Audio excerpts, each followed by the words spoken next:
Another man tried to raise his son. He tried to introduce himself as my son's father. That's where the altercation began. So this dad went on the attack. There were words exchanged. What kind of words? Just remember who his father is. And Paul responded back, well, who tucks him in at night? Boyfriend versus father. How far did it go? There was physical abuse, verbal abuse. It was ugly. You were looking for trouble. Judge Judy. You exercised poor judgment. You are about to enter the courtroom of Judge Judith Scheinman. The people are real. The cases are real. The rulings are final. This is her courtroom. This is Judge Judy. 34-year-old homemaker Sherry Gertzberger is suing the father of her child, 30-year-old baker Daniel Wilson, for throwing a rock at her car. Daniel denies the charge and is countersuing for a false arrest. Order. All rise. Quiet in the courtroom, please. All rise. Yeah, this is case number 512 on the calendar in the matter of Gertzberger versus Wilson. Parties have been sworn in, Judge. You may be seated. Sir, have a seat. Ms. Gertzberger, you and the defendant have a child together. Yes. How old is that child? 7. And how long have you lived apart? Approximately 3 years. According to your complaint, both of you were at your son's school, and outside of the school, the defendant was riding his bike, and you and your fiancé were in your car, and the defendant threw rocks at your car. The defendant says he never threw rocks at your car, but that you filed a false police report, as a result of which he was arrested, I assume, for vandalism. He was tried, found not guilty, and he wants to be reimbursed for his attorney's fees. Is that right? Correct. When did this incident occur? September 6th of 2001. What were you doing at the school? Dropping my son off for his first day of school. And is that why you were there too, sir? Correct. Did you see the plaintiff before she went in? Yes, I did. Did you have any discussion with her? No. Is that correct? No, it's not, Your Honor. My fiance and I had arrived at the school to drop David off, and when we walked in the door, Daniel was standing there. There were words exchanged. What kind of words? The only statement that I heard at that time was Daniel make a reference to Paul, stating, just remember who his father is, referring to David. Okay. And Paul responded back with, well, who tucks him in at night? At that point, I ushered my son That was a forward. stupid statement. Yes, it was. Of course it was. The words were exchanged. Unfortunately, I ushered my son away from it because I didn't want him to have to hear that. We proceeded to go up to the classroom to drop him off. You both went into the classroom. Yes, Who left first? Daniel did. No, that's not correct. Who left first? They did. I waited for them to leave because me and Paul were still arguing in the classroom over the fact that they had written my son's last name as David Wilson Bass on his folders, and I introduced myself to my son's teacher as my son's father, and he tried to introduce himself as my son's father, and that's where the altercation began.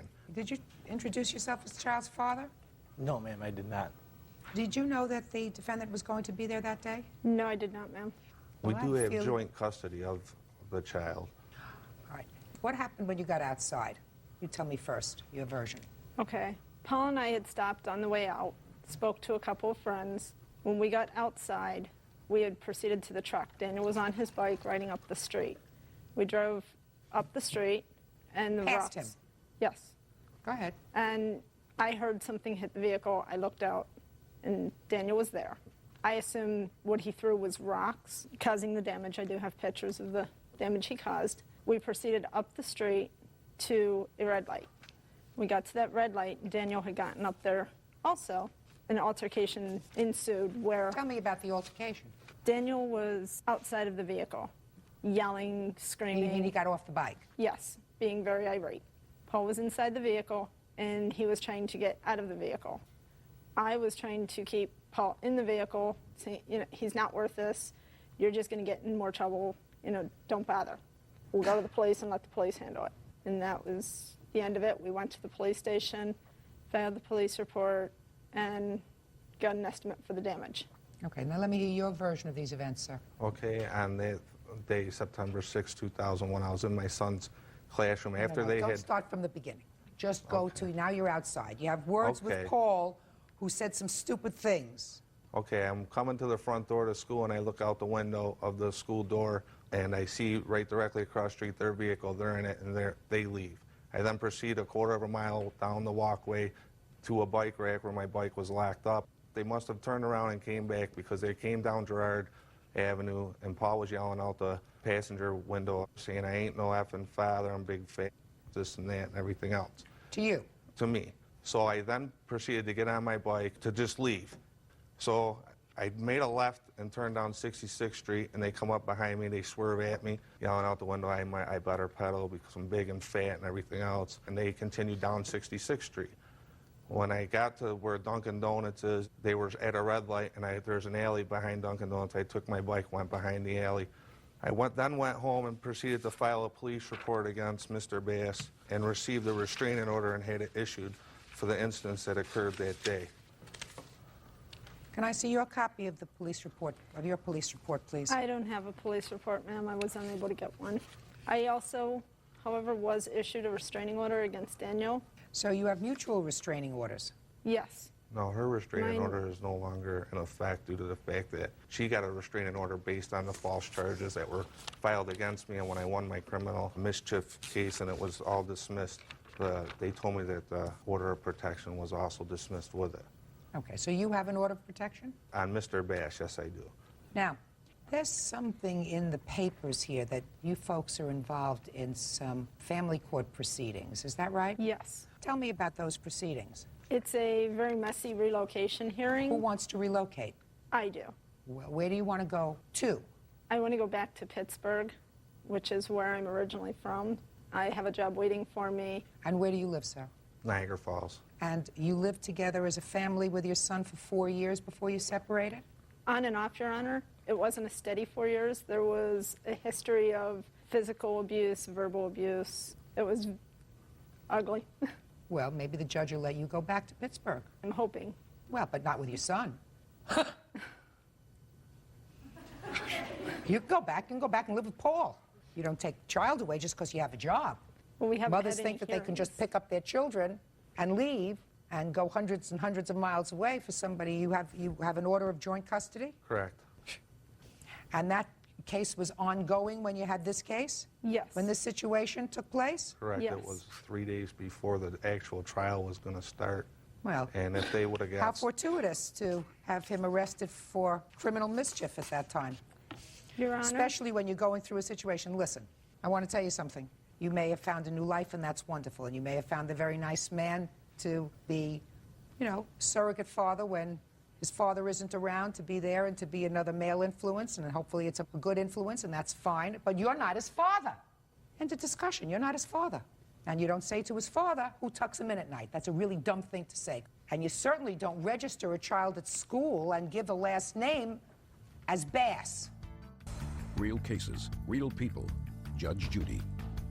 Sherry Gertzberger says the father of her child, Daniel Wilson, threw a rock at her car. Daniel claims the incident started when Sherry's fiancé insulted him in front of their son. All right. According to your testimony today, madam, you did not see him throw anything at your car. No. If I believed your story that he merely chased you on his bicycle while you were in a truck, which doesn't sound normal. Maybe it was a pebble that hit your car. Who knows? Your Honor? If anything hit your car. But you didn't see him hit your car at all. No, but my witness did. Really? Call the witness. Well, I'm a little nervous, Your Honor. Just bear with That's me. very good. Okay, now on that You're day... screaming out the window at him. No, that's not how... No, Your Honor. Okay, after we left the school, there was no word said to him. Okay, we were driving down the car, down the street in our car. Okay, he's on his bike. We drive past him. Why? As we drive past Just a him, 'cause second. that's the way we Why? leave, Your Honor, because that's the road that you take to leave. Then why didn't you wait? Why didn't you wait? If you had had negative confrontation with him in the school, which you did, and if you see him, put that down, please. If you see him on his bicycle, and if you don't want to get into a confrontation with him again, then you wait 5 minutes, and you say, listen, let him move on with his bicycle so that he's far away so we don't get into this problem. And if you absolutely have to leave, take another route if you're not looking for trouble. Now I'll continue to hear you. You have a good reason to be nervous. Go ahead. Make sure that everything you say is accurate. All right, Your Honor, it is accurate. Okay, and like I said, we were driving down the street. Okay, as we passed him, I seen him throw I think it was rocks at the vehicle. I heard He had it it in his hit. hand while he was driving the bicycle. Yes, Your Honor, that's right. Okay, sit down. Okay. Now, the fact that you were found not guilty after a trial does not necessarily mean that you didn't do it. It just means that the district attorney was not able to prove that beyond a reasonable doubt. You understand? Correct. But I don't think that they've proven that you damaged the car. I certainly think that the plaintiff had sufficient reason based upon things that were happening at that time. She wanted to be certainly back in Pennsylvania at the beginning of the school year with her child, and she thought she'd be able to get that easily, that it might have been advantageous for her to file charges against you, and thinking that maybe that would give her a leg up in the proceeding. Your Honor? Certainly they exercised poor judgment. You exercised poor judgment when, according to him, you saw him leaving the school and got into your truck and followed in the same direction that he was going after there had already been a verbal confrontation in the school, and there should never have been a verbal confrontation in the school involving these two gentlemen when the child was around. That's very bad judgment. Okay, Your Honor, Yes. this man, there's a history here with this. He has done other damage to my vehicle. In August of 2001, he was supposed to be registered in anger management courses to learn how to control his temper with a severe physical abuse problem. Drugs, alcohol. He ran the whole spectrum of problems. And he was also on conditional release and probation for a previous conviction on a forgery charge. I'm not looking for a problem with him.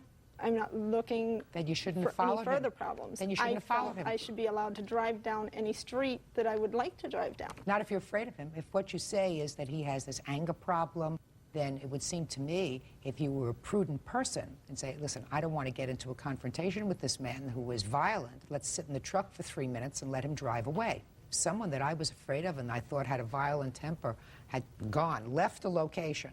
I would sit there and wait until the parking lot was empty before I got up to leave. Or I would take a different route even if it took me a half a mile out of the way. I wouldn't go looking for trouble. And as I explained to you, sir, the district attorney was not able to prove beyond a reasonable doubt that you did throw a rock or something else at the car. I'm not satisfied that you didn't, so I'm not giving you your attorney's fees. Bottom line is, you weren't found innocent. You were found not guilty. There's a big difference. You understand? Correct. Goodbye. Parties are excused. You may step out. He's been arrested numerous times for forgery, abuse, drugs, and he gets away with everything. They get away with a lot more than anybody really knows about. This man does whatever he wants, and nobody seems to ever do anything about it. And now the next case. All parties in the matter of Pettit versus Ryan, step forward.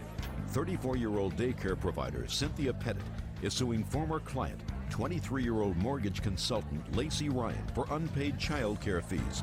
Lacey says Cynthia hit her 3-year-old son. Ms. Pettit, you provided daycare services for the defendant for approximately a week. A week and a half, Your Honor. And she removed her child from your care. You claim she did not pay you. Defendant says she did, in fact, pay you. She removed the child because she said that you had hit the child. What kind of facility do you run? I do an in-home daycare. I'm licensed through my county, and I have a zoning permit that allows me to take in children and do daycare. How many children do you have? I have one child, and I take care of 4 other children at the present time. And what age are the other 4 children? The youngest is 13 months, a year and a half, 2 years, and 2.5 years. And my how old is daughter's your 3. child?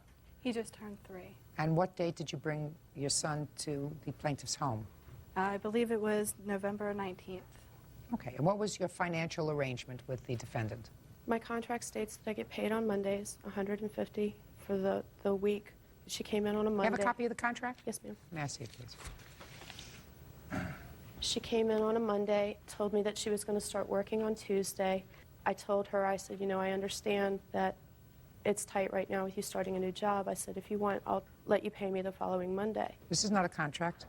This is that she understands the terms and conditions of child care policy. I don't do a month. You have a contract that provides for termination, illness, emergency, and there is a place for her to sign here. Okay, so you brought the child in on Monday, and she said she can't pay you until the following week, and you said okay.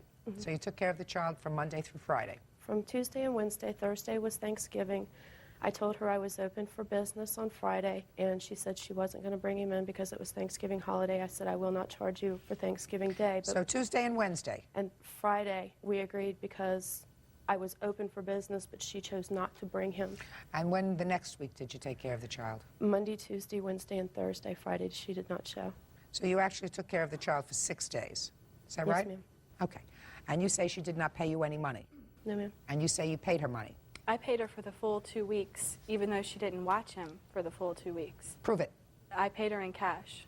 Well, tell me I did. about it. She watched him the first week, Monday, Tuesday, Wednesday. I think Thursday was Thanksgiving that she didn't watch him. Well, Thursday is always Thanksgiving, or Thanksgiving is always on a Thursday. So, but the rest of the week I didn't bring him. And the arrangement was to pay her the following Friday when I got paid. I took him Monday, Tuesday, and Wednesday. When I took my son there, he started screaming, no Cindy's house, no Cindy's house. I took him anyway. I picked him up early that day.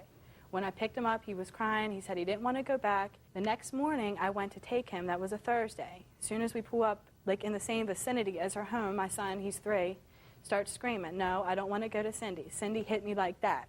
Cindy hit me like that, like 4 or 5 times. So I turned right back around, took him home, ended up quitting my job because of it, because I didn't want my son to feel threatened. That Friday, my girlfriend came down, got a cash advance from her credit card, gave me $300. We were at my house. Robert was there, and me and her drove over to Cindy's house. I had 3 $100 bills in an envelope. I knocked on the door, handed it to her, and walked away. Monday, I didn't show up. She called and asked where he was. I said, I'm not bringing him back. He says that you hit him. True. Let me tell you why I have reservations about your story, Miss Ryan. Because according to you, on Thursday, you did not bring the child there because you said your son complained that the plaintiff had hit him in the mouth. Mm-hmm. It doesn't ring true to me that even though your son said that to you, the next day you would make arrangements to go and get $300, which is 2 full weeks of daycare when the child was only there for 6 days, and just walk up to her house without so much as a call. She didn't call you. Well, she had been calling me prior to that, all day Thursday and Friday. She had called me, and she called my boyfriend, Robert.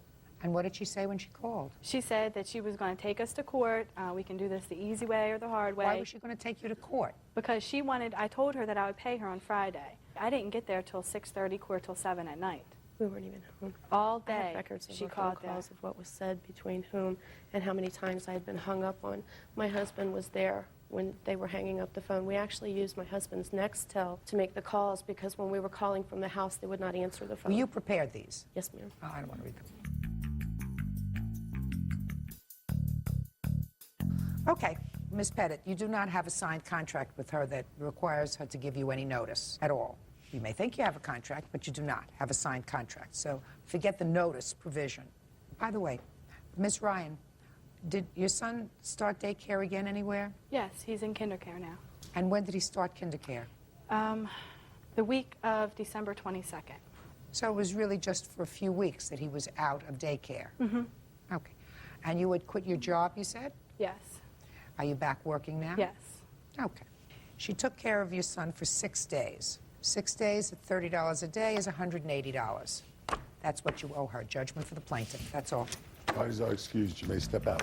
I feel she took advantage of the authority she had by abusing my son. I'm just amazed that some people can lie so easily and not think twice about it. He's just screaming, no, Cindy's house. You know, Cindy hits me like this. If my child was hit, I'd be calling the police or social services.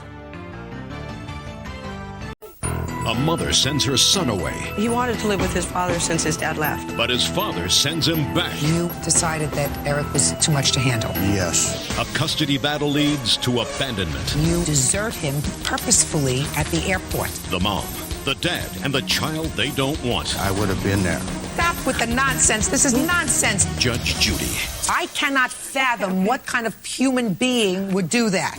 You are about to enter the courtroom of Judge Judith Scheinman. The people are real. The cases are real. The rulings are final. This is her courtroom. This is Judge Judy. 40-year-old courier Suzanne Hoffman is suing her ex-husband, 44-year-old landscaper Nick Smoljan, for the return of her son's belongings and for the cost of travel expenses. Order. All rise.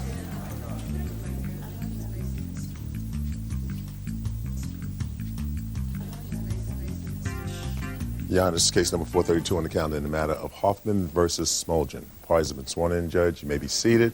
Folks, have seats, please. Ms. Hoffman, the defendant is your former husband, and this case involves your son. Is this your son? Yes. What is your first name? Eric, How old are you, Eric? 15. Unless I need Eric as a witness, I'm going to ask Eric to step outside. Can you do that for me, Eric? When I need you, I'll call you. Okay. Okay? Thank you very much. Your Honor, I think it's really important that you do speak with Eric. We are here because he couldn't let go of this stuff that it was at his dad's house. Listen to me. It's never a good idea to put a child in the middle of a controversy. I understand. Ever. I understand that. I don't care what it's about. I understand. The child has two parents. It's not his fault that the two parents aren't together anymore. So you keep a child out of court at all costs. Unless there's some issue of abuse, you don't bring a child into a system.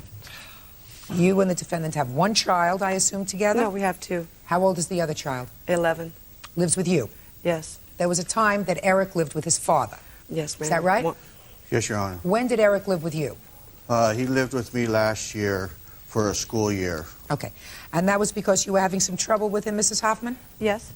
You were having some difficulty? Is Eric in special classes? No, Eric's not. He wanted to live with his father since his dad left. Okay. He's made life difficult. Very. Whatever it was, he wanted to live with him, so he went to live with his father for the year. And then for the summer, he was coming home, and at the end of the summer, you sent him back to his father. And this case involves the fact that you claim that his father refused to take him back after the summer. He not only refused to take him, he was not there at the airport when Eric arrived at the airport. He had to scurry around. You had to get a plane ticket for him to come back. What are you shaking your head no for? This is what your case is about. I'm sorry. Yes. That's what this case is about. You want to be reimbursed for the extra travel expenses because his father wasn't there, for the cost of parking your car at the parking lot. That was a secondary reason. Well, that's what this is for.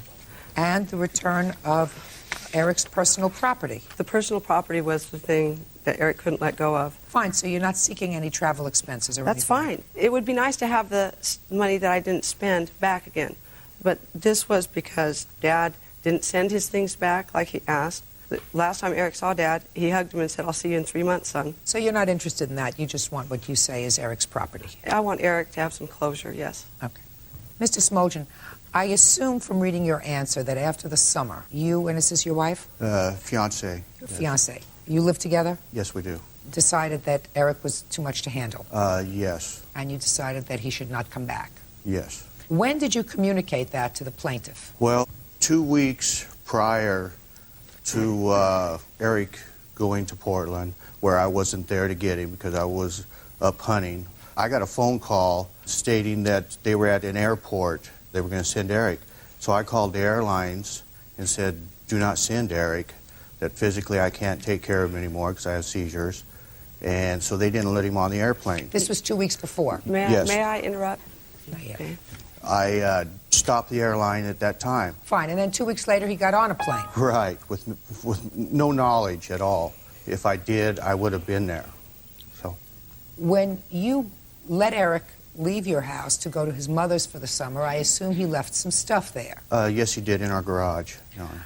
That's the stuff that Eric wants. Yes. Tell me what it is. Well, I brought a bag that was Eric's, and there was some clothing.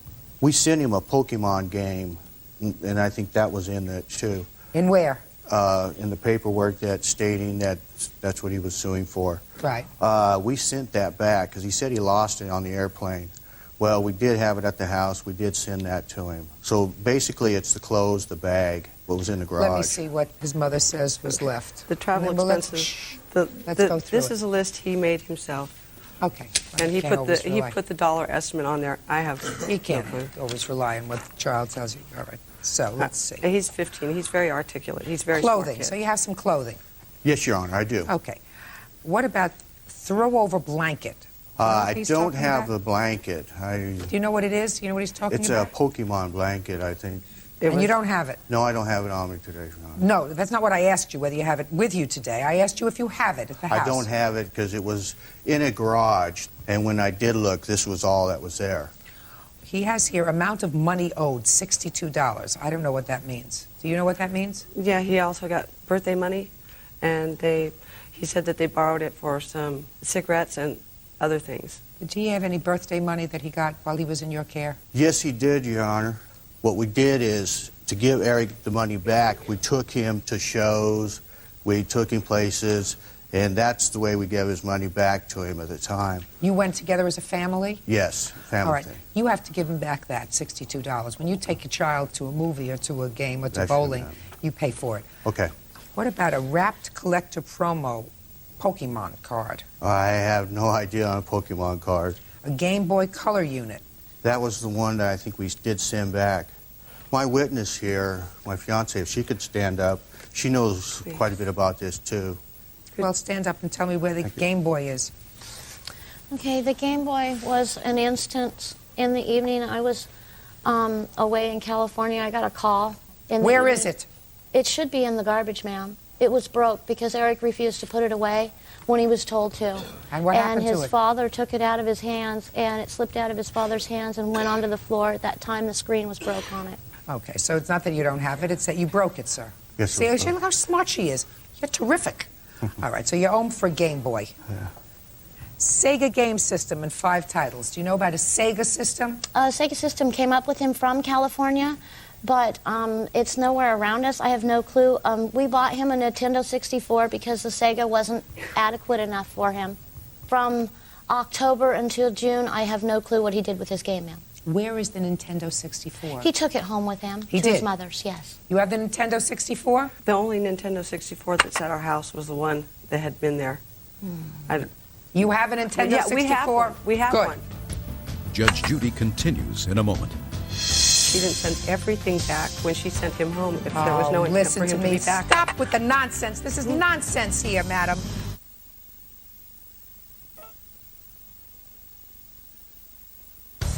Real cases, real people.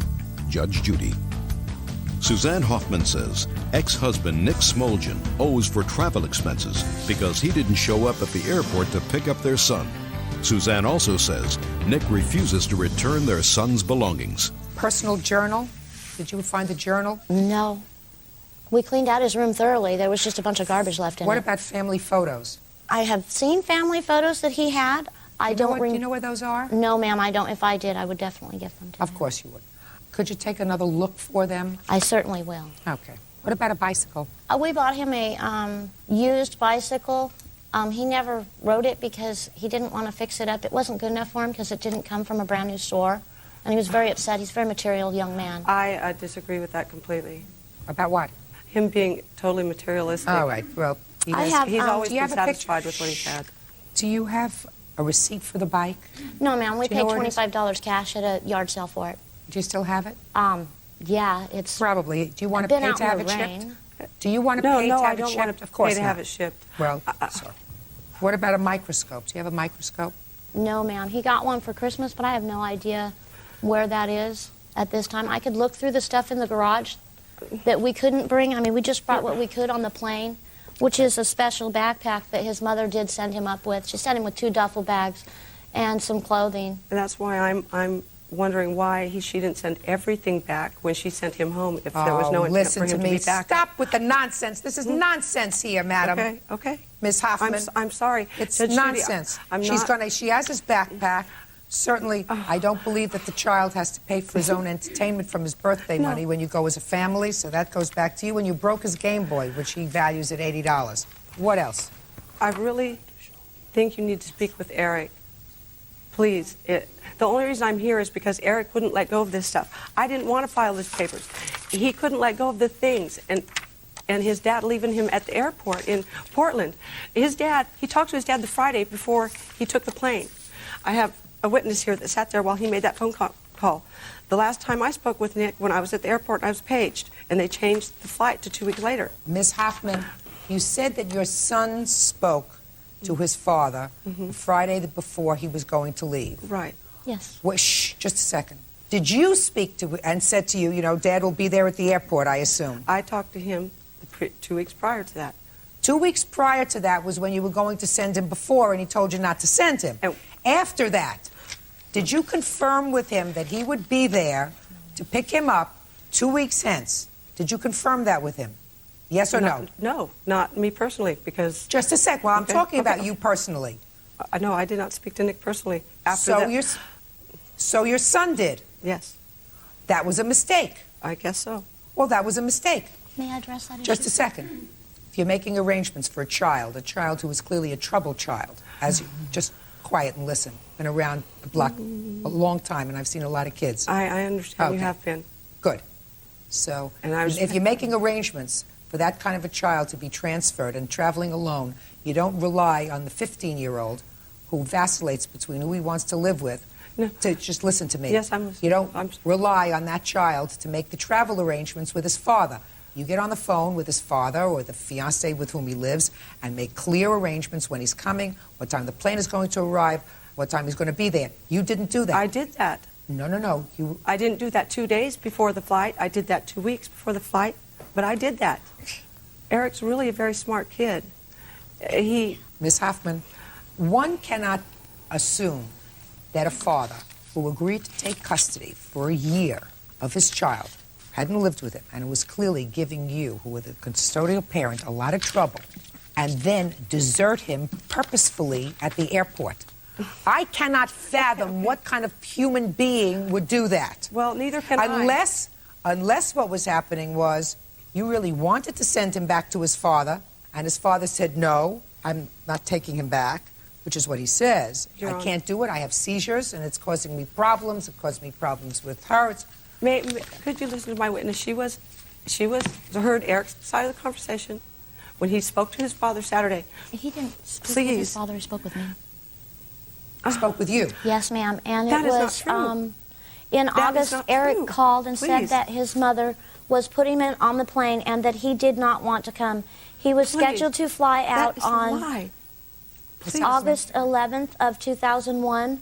I called the airline at that moment in time, and it was either United or Delta, I don't recall. Please. And informed them that Eric was being sent with no one that was physically and medically capable of taking care of this child. At this point, she did not send Eric to us. She waited until 2 weeks afterwards. Then we were notified. We weren't even home. We were away elk hunting. We bow hunt, okay? We were away. I got a page on my pager. I went down. It took me 20 minutes to go to the nearest local store. They informed me that someone other than Suzanne, I don't know the name of the lady, had called and said that Eric was at Portland Airport at that moment. From my front door, it is a 2.5-hour drive, and that is not leaving for traffic. That is no snow over the pass. That is basically point A to point B, going the speed limit with no distractions. Okay. Bird. Yes, Judge. The court is going to draft an order. The backpack will be turned over to Eric, and another $62 for his birthday money and $80 for his Game Boy. That's $142. That will be a judgment. And I'm going to ask all of you to sit down, and I'm going to see Eric in the back, please, alone. Please. Okay?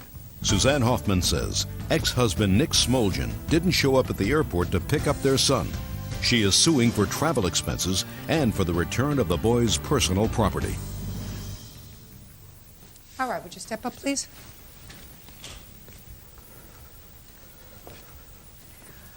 I will briefly tell you what I told Eric.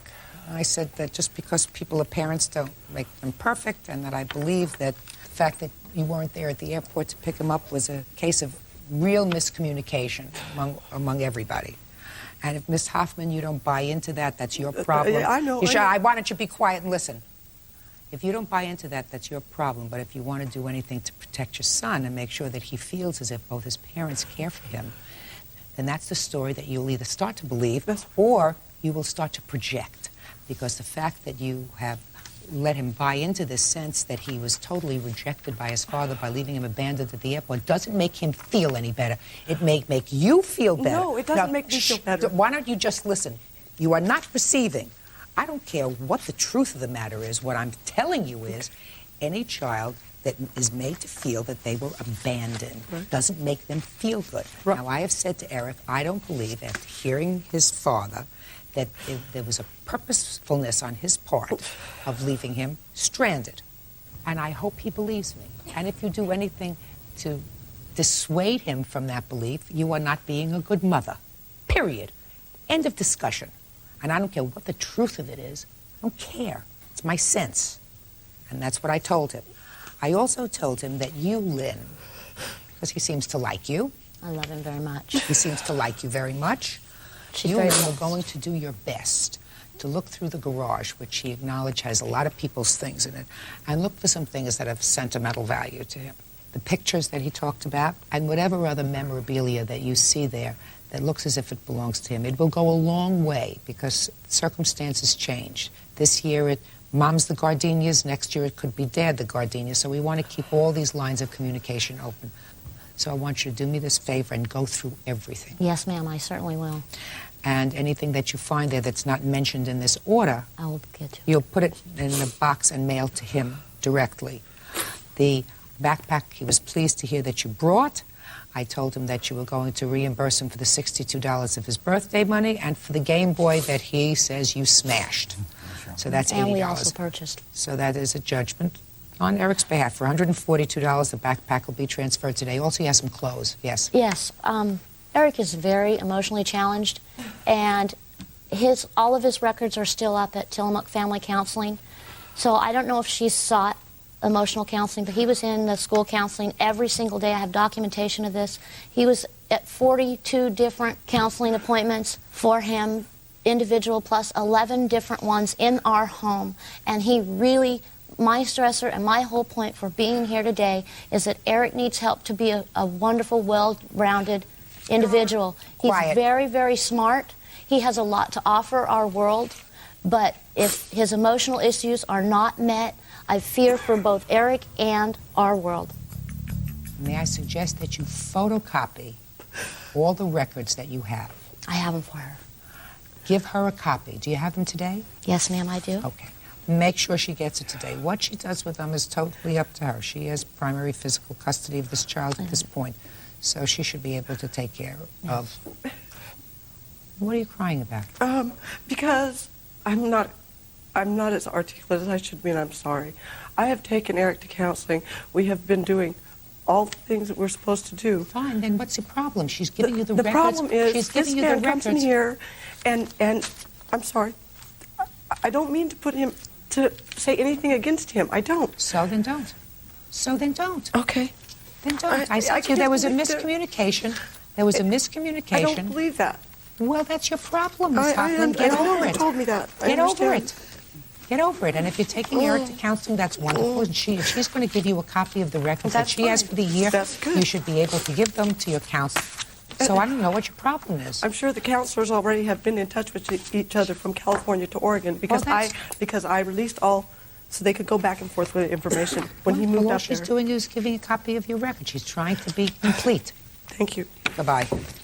Please excuse you may step out. I'm really sorry that I let Eric down again. We did do the best we could for him while he was there. Even though he's not my son, I took on that love and that responsibility. I was there for him constantly. Nick comes out on top when he was the one that left him at the airport. He knew he was coming. I hope that she can seriously deal with this child that needs her so much.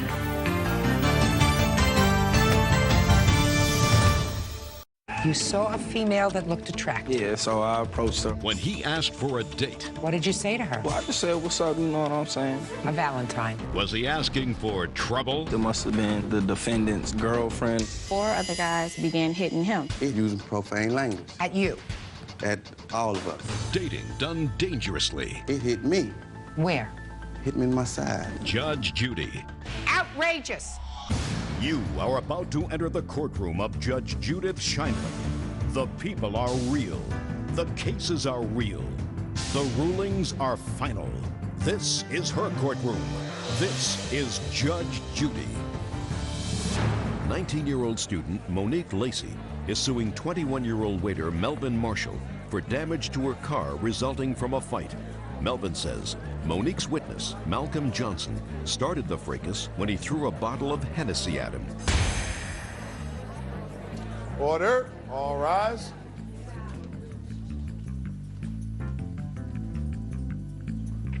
Now, this is case number 466 on the calendar in the matter of Lacey versus Marshall. Parties have been sworn in, Judge. You may be seated, sir. Have a seat. Miss Lacey, according to your complaint, you were at a bar or a club with some friends.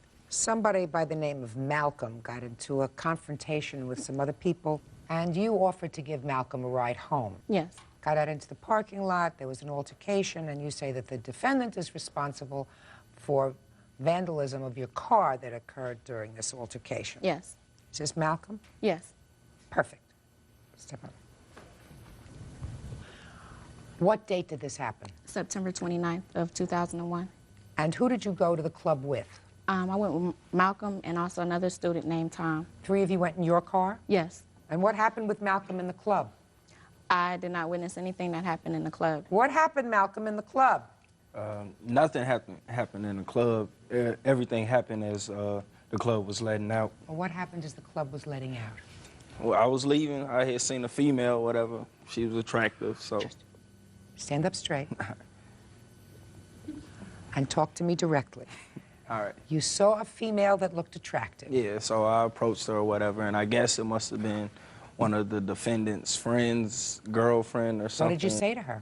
Well, I just said, what's up, you know what I'm saying? A Valentine. I just said, what's up, you know, stop, talk to her, you know. And I guess that was her boyfriend. He just went through this whole episode of outrageous. What did he say? He didn't say really much. It was just like, ooh, he made some faces and like he was really mad or whatever, you know. So I had left it at that or whatever. And we had went on to the car and. Okay. What time had you arrived at the club that evening? Don't look at her. You tell me. Around 11 or 12 or something. And what time did you all leave? I think the club let out probably 3 or 4. They serve alcohol at this club? They do. And when you went out to the car, where were you seated in the car? I was in the front passenger seat. Now tell me what happened next. There was a police block up ahead, so all the cars were basically at a halt. It was a police block. Like, the police were searching the cars as they were leaving the area of the club. And I seen the defendant and some of his friends leaning against the car. The defendant... Leaning against which car? It was a gold car. Not your car? No, not my car. Okay. No, that's a lie. I'll go get to you, okay? Go ahead. The defendant pointed at Malcolm, and after that, another guy came through my sunroof and began to hit and kick Malcolm. Was about 4 other guys, including the defendant, came through the passenger side window and was hitting and kicking Malcolm also. How could 4 people come through the window? They were through the 2 passenger side windows because there was also another guy in the back, and they were hitting on him too. So somebody else came through the sunroof? Yes. Was it the defendant? No, it wasn't the defendant. Go ahead, let me hear. I got out of the car frantically. I got back inside of the car, and I got ready to pull off, and the other student was pulled out the back window, and they began hitting him. You mean the one in the back seat? Yes. I drove forward, and police were about 500 feet ahead. We spoke with an officer. They went looking. They didn't find anybody, so they told us to go down to the police station and fill out a report. I have the report, and I also have pictures and an estimate. Now, of all the people that were involved in coming over to your car, how many of them did you know by name? I knew 2 by name. Which 2? Melvin and also another student named Marco. What did Marco do? He was the one that came through my sunroof. What damage was done to the car? It was about 7 dents. 3 on the passenger side, 3 on the roof of my car, and then 1 on the trunk. Do you know what damage the defendant caused to your car? Yes. What damage? There were dents on the side, on the passenger side where he was, and also there were dents on the trunk. No, that's a lie. She keep telling such lies on me. I can't. You have to, because it's not your turn. Go ahead. When it comes to your turn, you can speak. Okay? Malcolm! Yes. Did you throw a liquor bottle out the car window? Yes, I did. You know how I knew that? I looked in my crystal ball. What kind of liquor bottle did you throw out of the car window, Malcolm? It was a 5th of Hennessy. Is there any reason why you threw it out of the car window? Yeah, because I believe it was this gentleman. They went, once him and his friends or whatever, they approached the car or whatever, they were telling me to get out or whatever. I wasn't getting out, and one of them swung, you know what I'm saying? And I hit the fifth, so I threw it out there, you know. So you threw out the bottle of Hennessy, and they were actually standing right near the car? No, I threw it out after one of the men had swung at me. Well, you were sitting in the car. Yeah. So he must have been close enough to swing at you. Yeah. And in response, you threw the bottle out of the car? Yes. Real cases, real people. Judge Judy. Monique Lacey says during a fight in a nightclub parking lot, Melvin Marshall damaged her car. Melvin says Monique's friend threw a bottle of Hennessy at him.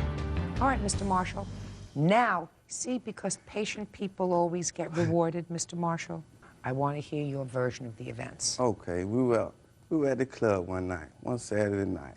The defendant was hollering at my homeboys. Now listen to me. I want you to speak slowly, speak clearly, so that I can understand you. And I want to tell you, I'm going to give you a clue. I'm older than 21, but I don't always get the vernacular, the language. So I don't understand homeboy. I understand friend, you know, buddy. All right? Right. And I know you can do it. Well, he was hollering at my buddies. He was what? He was talking to my buddy's girlfriend. Yes! Yeah. See, you made it so that we could understand each other. Go. He was talking to my buddy's girl at the club, right? My buddy didn't like it, so he got upset. So he was talking to him. I guess they got into a confrontation, argument outside the club. The club was over with. It just let out. Monique, plaintiff, she left the club. I guess they had a roadblock or something up the street. So they came back through. When they came, What do you mean they came back through? I mean, they had to, I guess she didn't have license or insurance, so she couldn't get through. I don't know. Whatever. So she went Yeah. out. Honor, that's not true. Just a second. So she went out and then they came back? Yeah, they came back. Okay. When they came back, plaintiff was running off at the mouth, calling me. Who, the plaintiff was? I mean, She was? Malcolm. Malcolm isn't the plaintiff. Malcolm was a witness. Oh, the witness. Okay, he was running off at the mouth, calling. At you? Using profane language. At you? At all of us. At all. I believe that. He was. You want me to tell you what he said? Yes. He called. You ain't no good, and all that, you know. So I took it personally. This Malcolm? This Malcolm. That's not true. This Malcolm. Yes, it is. Thank you, ma'am. Okay. Sure so it is. When they came back through, he threw a bottle. He threw a bottle? He threw a bottle. I wasn't involved in the confrontation that he had with my buddy. I wasn't involved in it. But when he threw the bottle, it hit me. Basically, that was it. No. We haven't got to the car yet. So That what was happened? it. Just a second. Look at me. She pulled up in the car, right? Okay. Okay, he throws the bottle. He throws now, the bottle. And hits you. Now you're involved. I'm involved. Yeah. What was the next thing that happened? Punches were thrown. How were punches thrown? I guess he got in an argument with my buddy, right? So I Now, guess somebody had to approach the car. Who Huh? approached the car? my buddy approached the car. And what about you? I was standing next to him. So you approached the car too? Yeah. I don't want to have to play guessing games with you. You and your buddy approached the car. Yeah. Did you try to hit him? No, ma'am. What were you doing at the car? I approached the car because my buddy, they were having another conversation, talking to each other, you know. Who dragged the passenger in the rear out of the car? Who dragged him out? Yeah. I don't know who dragged him out. Well, you were with a bunch of people. It was so many people out there, Your Honor. It was about 10 or 15 people. Wasn't you who jumped on the top of the car, is that right? No, ma'am. According to you, somebody also spilled liquid in the car, is that Yes. right? That was the person who was on the sunroof. Yes. You have damages for that too? Yes. That wasn't me, Your Honor. Just a second. No, alcohol was thrown from the passenger side. It didn't come in through the sunroof. It was thrown in from the passenger side, and it hit the roof as it was thrown in from the passenger side. You didn't see who did that? No. Okay. So you have damages to your car, let's say, in the amount of $1,632. It's actually $1,362, and I have 3 estimates here. And that's the lowest estimate. Let me ask you this question. Any of the damage to your car have to do with the sunroof? Yes. Why do you charging him for that? Because he was one of the people that caused altercation. What about him? He was also involved too, but they were the ones that actually started the whole thing. Well, don't you think he started a little bit of it by throwing a bottle of Hennessy out your window? No, that was not what happened. The whole altercation started when when I was stopped. They seen that he was in my car, and after they seen that he was in my car, that was when they started hitting him. He did not throw the bottle first. That's not true. Really? You remember exactly when he threw the bottle? He threw the bottle after they started hitting him because his feet were hanging out the window. He was trying to kick them as they were hitting him. His feet were sticking out the window? Yes. Was he pretty drunk? I'm not sure. Yes, ma'am. I didn't see him inside of the club. They were drinking He didn't Hennessy, seem like he was inside. Well, he walked out with a bottle of Hennessy. I was not drunk. They were still drinking when the altercation happened, y'all. That's a lie, Your Honor. Of course they were. That's why, what do you think he brought the bottle of Hennessy outside for? Thank you, ma'am. We had it before we went to the club. It was in the car, and we went into the club. Oh, so you were drinking in the car? No. The bottle was from we were at a previous person's house before we went to the club, and that was where the bottle was from. Where had it been stashed while you were in the club? In the car. Where in the car? In the... It was in the trunk. So I want to know how your friend Malcolm over here got the bottle in the front passenger seat. He got it out as we were leaving. You got a quick answer. That's not the way things go. If he was going to take the bottle of Hennessy, he would have gotten in the car. There was an altercation. You want to get in the car and get out as fast as you can. You don't go in the trunk of the car to get out a bottle. And No, he had got it out before the altercation. As we were coming to the car, he got the bottle out then because he was taking it back with him to his room. It was his bottle. Of course, but you do that when you get home. Not if you've just had words inside a club. That doesn't make sense to me. It was outside the club, and it wasn't like we could just leave right then and there because there was so many cars and one way out. So I had got the bottle out, poured me a little something. In the car? Yeah. Yeah. They did say they wasn't drinking, y'all. I know he did. I ain't say I wasn't drinking. I ain't say I wasn't drinking. I asked if you were drinking in the car. I wasn't drinking yet. You said you just took a sit out and poured yourself a little something. Yeah. I poured some. I didn't even get a chance to drink none. Well, what'd you pour it in? Huh? What'd you pour it in? In cups. Cups that I had before when we left the house. You took it out of the trunk, and in the trunk you also had some glasses for it. Yeah, the same cup I had when we left our friend's house. And so you were pouring it into the cup. Yeah. And before you got a chance to drink it, people assaulted you. Yes. So that the liquid that you had in the cup must have gotten all over the car. I threw all that out when I threw the bottle, the cup. When they got to swinging, I threw it all out. Before or after you put your feet out of the window? When they came, approached, started swinging, so I threw the bottle in the cup. They came back, and that's when I put it out, because I leaned to the side over, like, really. My face was over towards her side of the car, whatever, and that's when I was kicking out the window. Mm-hmm. Do you remember all this clear as a bell? Yes, I remember this. Oh. And he been drinking. Okay, listen. Mr. Marshall, you'd been drinking too, sir. But see, You've been drinking too, sir, is that ma'am. right? Oh, okay.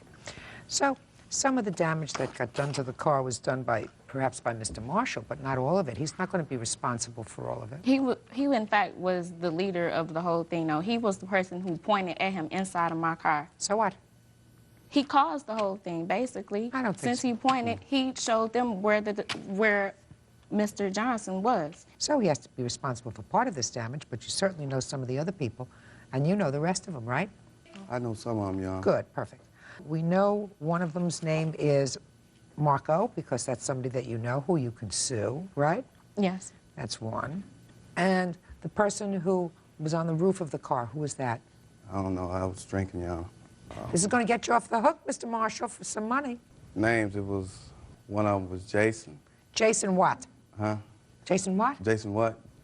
Where do you know him from? I know him from where I'm from. You work with him? Do you know No, him I from don't school? work with him. Just know him. Just know him? Just know him. You know a Jason? No. Who else? Another one was Sylvester. That was the one that he got into it with. Oh, Sylvester. That's who we want to know. What's Sylvester's last name? Excuse me, ma'am, he is lying because I spoke with the officer who was there on the point, and he gave me a couple of the other names. I don't know them, but the officer was a person that was from Tuskegee, and he knew a couple of their grandmothers. He knew their first and last names, and Jason wasn't mentioned. I have a police report with names on there. Stay there. Oh, sorry. Thank you. I don't do much, but... That's not true. It was about 10 or 15 people, y'all. You know somebody by the name of Jeter? I know him, yeah. Jeter have a last name? That's his last name. His last name is Jeter? Yeah. What about Tommy? No, I don't know that. Chris? I don't know Chris. Did the person who you got into the fight with in the club about the girlfriend, was he one of the people out of the car? I didn't get into it with anyone in the club. I don't mean fight, I mean an argument. I'm verbal. saying I didn't get into it verbal. with anyone in the Verbal club. altercation. It was- On the way outside of the club. Yes, he was out there. What did he do? He was swinging and, you know, swinging at me and everything. He was swinging at you? Yeah. Where was he standing with relation to where he was standing? From what I remember, they were on the side, like on the passenger side, right there.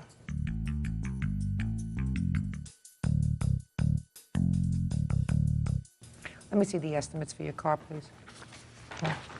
And I also have a lease for the car because the car is on a lease agreement.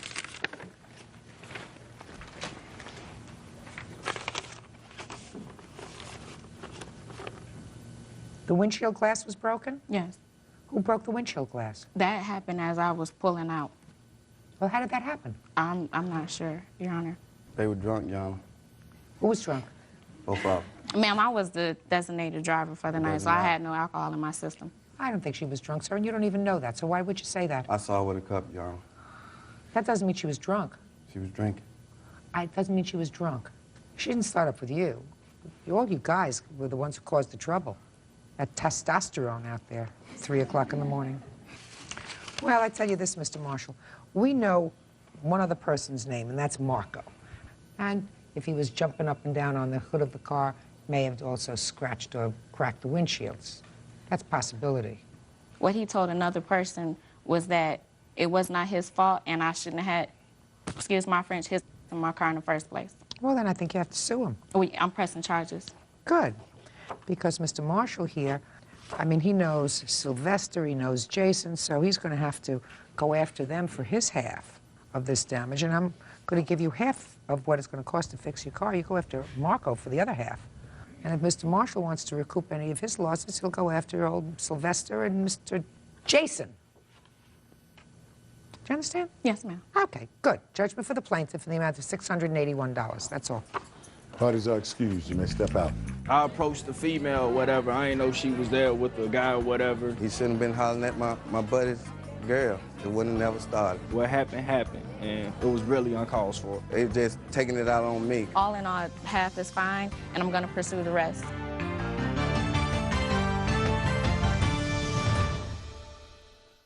He asked me for a divorce 2 days after Christmas. For the first time, the wife meets the other woman.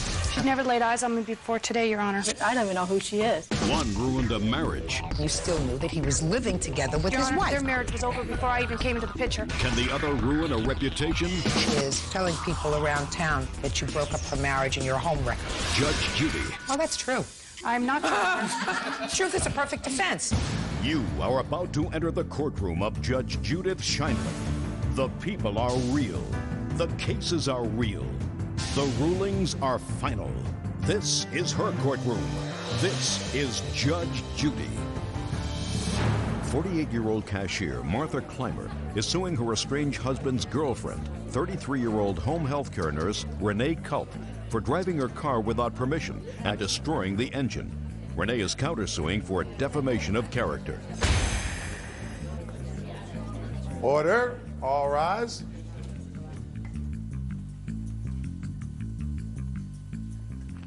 Yeah, this is case number 589 on the calendar in the matter of Clymer versus Culp. Parties have been sworn in, Judge. You may be seated, sir. Have a seat, please. Mrs. Clymer, is this your husband? Yes, ma'am. Okay. I just wanted to know who the players were. According to your complaint, the defendant, who is the current girlfriend of your soon-to-be ex-husband, Yes, ma'am. drove your car without permission when you weren't home one weekend and blew the engine on the car. You want her to replace the engine. Yes. There is a counterclaim by Ms. Culp for defamation. She says that you've been spreading nasty rumors about her.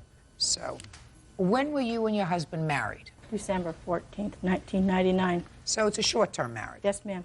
And you have no children together? No, we do not. Do you have any children of your own? Yes, I do. How old are they? 28 and 25. So they don't live with you? No, they don't. Mr. Clymer, does he have children? Yes, he does. Were they living with you at the time Yes, that they you are. were together? Yes. How old are they? 17 and 15. When did this incident happen with the car? Approximately on a Saturday. I left town. What date? I think it was around the 28th. Of what month? December. Now, on December 28th, were you and your husband still living together Yes, as man and ma'am, wife? we were. 2 days after Christmas. And then I left town to take my $2 back to Emmett and visit my mom. Okay, so on the 27th, you had a discussion with him about divorcing. I assume that that didn't come as a shock to you. Yes, it did, ma'am. It did? Yes, it did. You didn't know anything was wrong? No, I did not. Did you ask him why? Yes, I did. What did he say? Because I didn't make him Rice Krispie bars. I didn't go to church. And just ridiculous comments why he wanted a divorce. So you got in your car and you left? Well, that following morning I left. So you left on the 28th? Yeah, I think it was Friday morning. Yeah. When did you return home? Sunday evening. Okay, and according to your complaint, when you returned home, the defendant was there? Yes, ma'am. Had you known her before? No, I do not. I don't even know who she is. She's never laid eyes on me before today, Your Honor. Should I get down to the... No, I don't want to. You found her in your house? Yes, ma'am, I did. And what did you do when you found her in your house? I went to the police station and asked her if she would be removed from my premises. And they said? It was community property. And right, it and was he could have any guests that he wanted in the house? That's right. Now, when you were married in 1999, was this your house or was it your husband's house? No, ma'am, we just bought this house a week prior to this incident. Really? Yes, we did. And it's in both your names? It's in his name, but the money that went in this house came from my house in Emmett that I sold. How much money? Around $9,000. How much was the house? $59,000. Why didn't you have the house put in both names? I'm just curious. They said, I even asked him at the time, I said, is my name going to be on the deed? And they said, well, it's community property state. You are still reliable for this house. And I says, I want to know. I want my name on that deed, too. How old are you? 48. The last house, the house that you sold, was that in your name? Yes, ma'am, it was. Were you married at the time you had that house to someone else? No. I bought that singly. Okay, so you know about putting your name on a deed? Yes, ma'am, I do. I even asked the realtor, I said, I would like to have my name on that deed. They said, it doesn't matter. You know? Okay. All right. You're currently going through a divorce. Your husband is in the house? No, I am in the house. You're in the house now? Yes. So he had other place to go? Yes, he did. Fine. All right, now tell me about this car. You drove a car while you were there for that weekend. Yes, I did. Why? The car belongs to Bob's daughter. I was driving the car because it needed to be serviced. Martha was out of town. Therefore, she couldn't drive the car. I left Athena the keys to my vehicle so she could go to work. She handed me her keys to her vehicle, which I in turn went to go pick him up from work to take the car to be serviced and then return it to Athena's work so that I could trade my car back. The car never made it past Kimberly Road, which is approximately 3 miles from the destination. Okay. Mrs. Clymer, what kind of car is this so I can... It's a 95 Kia Sophia. Was that your stepdaughter's car? We give it to her to drive back and forth to work and also back and forth to school. So it was a gift to your stepdaughter? Yes. Martha, Fine, Your you Honor, have- does not even have a set of just a keys sec. to this car. It was a gift to your stepdaughter. You can't sue her. It's a gift. You made a gift to your stepdaughter, you and your husband. That car belongs to the child, and I assume that if the car is going to be fixed, it's going to be fixed by him. So don't take out your anger on him against your stepdaughter. That's ridiculous. So get over that. Let's get to your counterclaim. Your counterclaim is that Mrs. Clymer is telling people around town that you broke up her marriage and you're a home wrecker. Yes, it is. Well, that's true. I'm not sure. Truth is a perfect defense. Your Honor, You got to their wait marriage was until the already- body is cold. Your Honor, their marriage was over before I even came into the picture. How I do you didn't know even that? know That's what he Robert told you. Clymer. Listen I to didn't me. even know Robert Clymer until October of this last year. Listen to me. She was living there up until December 25th, right? Yes. He was living there up until December 25th, right? Yes. She goes away on December 28th, and you come over. That's 3 days. That doesn't mean the marriage is over. That means he may have told you that the marriage was over, but you knew you couldn't call the house. You didn't call the house there prior to that time, did you? They don't have a home phone. You didn't go over there to visit, did you, before No. that time? I did come into town, yes. I knew whether you went the into whole town, family he's so- before listen I to even me, met him. Listen to me. He would meet you elsewhere, and you still knew that he was living together with his wife. Yes. So this is a bit more interesting than not making Rice Krispie balls. You're right. real cases, real people. Judge Judy. Martha Clymer says her estranged husband's girlfriend, Renee Culp, drove her car without permission and blew up the engine. All right. So truth is a perfect defense. And you probably did have something to do with the termination of the marriage. He found somebody else that made better Rice Krispies anyway. But that doesn't mean that she can't go around town telling people that you wrecked her home, because in her mind you did, and probably had something to do with it. So your counterclaim is dismissed. Give him back the car. Sign it over to him. Do you understand? Good. Goodbye. Parties are excused. You may step out. She is hostile and upset by the fact that I am now seeing her husband. Coming home and finding those two in bed, and, you know. Can you prove that it was me? She never even saw my face before today, and her allegation of catching us in bed, she's wrong. Stand up for your rights. Be careful. Don't listen to your ex-husband. I just want it all over with. And now the next case.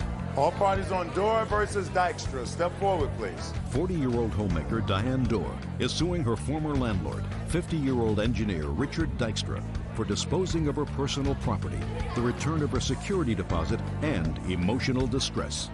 Ms. Dorr, the defendant was your landlord. Yes, ma'am. According to your complaint, he evicted you, and you want him to return your security deposit, which I think was $700.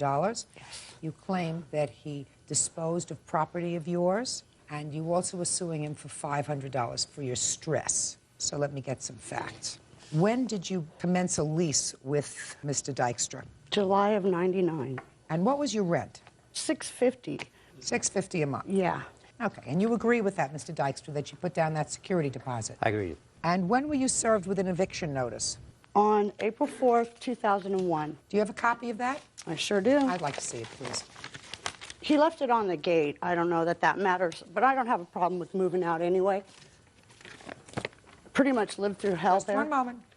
So you gave a 30 days notice effective 4/4/01? That's when I filed with the Sheriff's Department, and the Sheriff did not deliver this until the 9th of April, and I took that into account with the 30-day period. So you were to be out of the apartment by May 9th? Yes, ma'am. Okay. Were you out on or before May 9th? Apparently, he says I wasn't. He went over there, and I would lie to you if I told you the date. I wasn't there because I was pregnant and not allowed to be out of bed. I begged the man. What do you mean I'm not allowed to be out of bed? I wasn't supposed to be out of bed. Just a minute. So where were you? I was at the new place. So you moved out to a new place. When did you move out? I started within 3 weeks of that notice after trying to beg him for a month extra. He would not give it to me. He wouldn't give me a reason. I said, fine, I'm just going to go. I can't handle this. Figured I'd clean the place, get everything out, right? I'm at the new place going back and forth to the hospital. I hired somebody to come in and clean it. Okay, just one second. So let me understand this. You did, in fact, move out prior to May the 9th. Yes. Physically, you physically. Physically. I left you when he left- attacked me and my children. Not physically. I left because of that. Yes, I did. He cussed me out, and I left. I was Fine. afraid. Good. So you left, and is what you're saying is that there was property of yours left after May 9th in the apartment? No, I believe it was before that. After May 9th, I never went back. He locked the doors on May 9th, changed Good. the locks. Now, is the property that you're complaining of that was disposed of by the defendant property that was there at the time he changed the locks on May 9th? Yes, ma'am. Then you're not entitled to that back, stuff that's considered abandoned. So we've just dealt with that. Now, you said you hired a cleaning crew. Yes, ma'am, I did. You weren't at the house on May 9th? Not, I might have been there once. I wasn't there when he came in and pushed them out and changed the lock. I was not That there. was on May 9th? Yeah. On the date that you were supposed to be out? Mm-hmm. And you still had people cleaning in the apartment? Yeah. So he said what? Your Honor, she paid for the month of April. Okay, so that was covered. That wasn't the problem. Starting May 1st, there was no rent being paid. I gave her to the 9th, actually to the 10th, and so I was losing $20 a day at this point. He had $700 in Just deposit. a second. Go. Speak.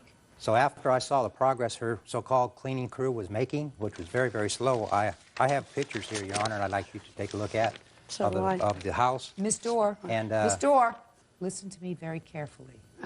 You don't want to display erratic kind of behavior, do you? Okay. No. You are. Sorry. Go ahead. Yes, ma'am. I have pictures of the house, and the cleaning crew was moving very, very slow. You mean So- on May, do you have pictures of the house on May 9th or May 10th? Yes. I see them, please.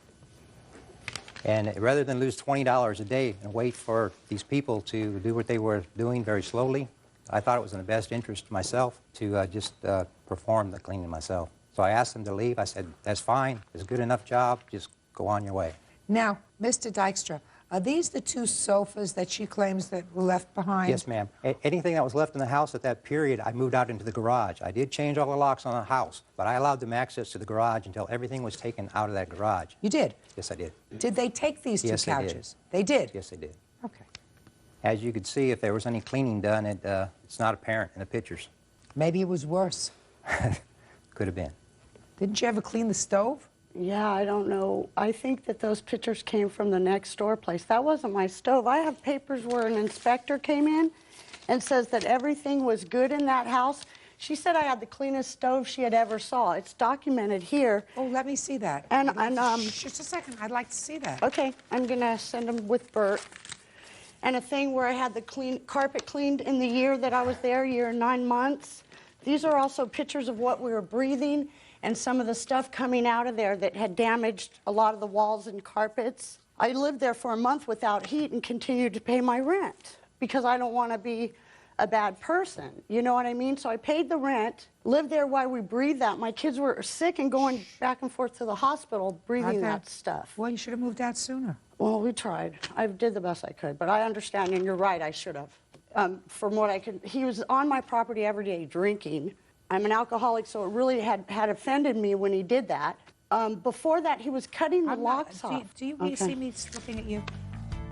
Would you please point out to me where it says here, madam, that you had the cleanest stove the inspector had ever seen? Well, she mentioned it. Would you point that out to me? I'd like to see it. I don't know if it's on Well, here, just maybe. take a look. That's what you were giving me. She didn't. She said it to me then. It wasn't written, but it doesn't say anything's ruined in there. I asked you to answer my question. Okay, it doesn't say it. Okay. You want to show me, sir, a list of things that you claim that you spent money on to put this apartment back in condition to re-rent? Yes, Your Honor. I have 2 separate ones here. The initial one is the one that I sent to the plaintiff. The second one you have there is one I just did the other day with the actual expenses. She had a young pup, and it made a mess of the carpet, and I thought it could be cleaned, but I had to replace it after that. So even prorating the carpet over 5 years, for her 2 years, I still come up with a lot more that she owed me than I owe her. The rest was just little incidentals, mini blinds. I'm talking $20 here. You can't find a mini blind for $20. I'm not gouging her in any way. Look, I just want you to tell me, sir, how much you spent on somebody coming in and doing a general cleaning in the apartment. I cleaned it myself. That's what it would have cost me to do something like that. I just wanted to tell him about the blinds. When I had moved in, he told me I put a dog door in for the dog could go have access. Yeah. And we had cut them. That's where he's talking about the damage, so the dog would be above it. He said that was okay, don't worry, because once you'd lived there for a year, the blinds paid for themselves. Otherwise, I would have bought new ones and sat them in there. Oh, I've seen places that look worse. Seen places that look better, but places that look worse as well. I want to get to your stress complaint, Ms. Dorr. I usually don't entertain that.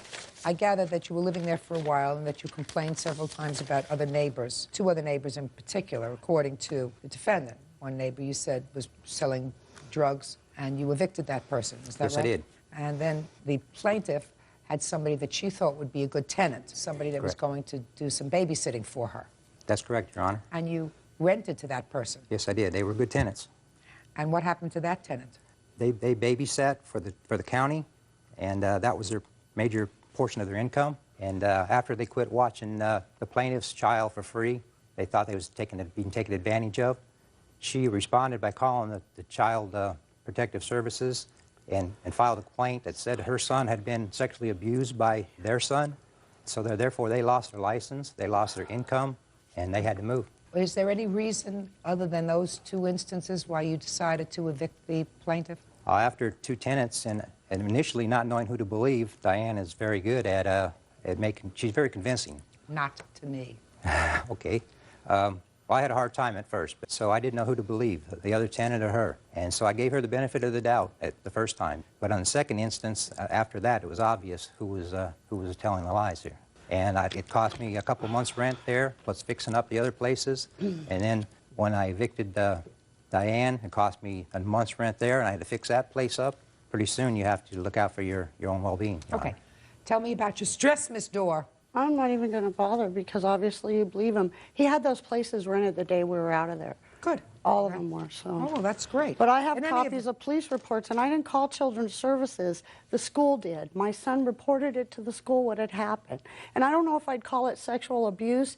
It was the little boy on top of him. And if my son needs to tell the school that, I'm not going to tell him to be quiet. Okay. Well, Mr. Dykstra, let me tell you this, sir. When a tenant moves out, things are never really perfect. You certainly are entitled to cleanup fees. I don't care who did it, whether you did it or whether someone else performed the service of cleaning up this mess, and there was a mess. And if you had a crew in to clean it up, they would have charged you at least $250 to clean it up, because that's more than one day's work for one person. It's more like one day's work for 3 people. Now, right now, $513 is the amount that I have that's deducting what she owed you for May's rent. That's correct. Or she chose not to be out by the 1st of May. If you were out the 1st of May, then you wouldn't have to pay any part of May's rent. And I'm also going to deduct from that $250 for the mess that you left behind, leaving $263. And I believe that you should give that back to her from her security deposit, and that's what I'm ordering. Judgment for the plaintiff in the amount of $263. That's all. Thank you. Parties are excused. You may step out. I never threatened her kid, no. I just think it's lousy that a landlord gets to screw somebody over one more time. Her personality has changed a lot. There was times where she wouldn't even come to the door and talk to me. She thought I was conspiring against her. The guy next door was harassing me on a daily basis, trying to kill my animal. Could have been her past drug history, I don't know. She didn't want to hear it, I guess because I have a tattoo. I believe I gave her every benefit of the doubt. I don't have a job, and I have a tattoo, so he wins, and he gets to rip me off. It's not right. But I finally did eventually learn to tell when she was lying. Her lips would move. He was in my yard drinking all the time on a daily basis. He would show up drunk. I'm not opposed to having a beer once in a while, especially when I'm mowing her yard. And don't drive around Lancaster because he drives and drinks. Never, never. That's false. Don't run from Rick Dykstra, you know. Just appreciate the outcome here and that the judge saw through her.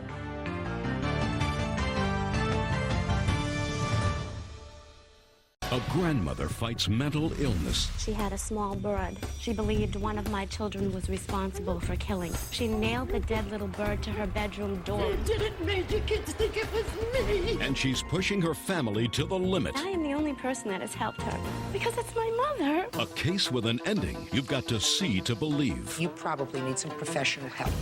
Judge Judy. I want you to listen. You are about to enter the courtroom of Judge Judith Scheinman. The people are real. The cases are real. The rulings are final. This is her courtroom. This is Judge Judy. 36-year-old homemaker Sherry Norris and her boyfriend, James LaLumiere, are suing Sherry's mother, 52-year-old phone operator Paula Rabator, for unpaid rent and living expenses. Paula has a separate lawsuit against the couple for the return of her property. Order. All rise.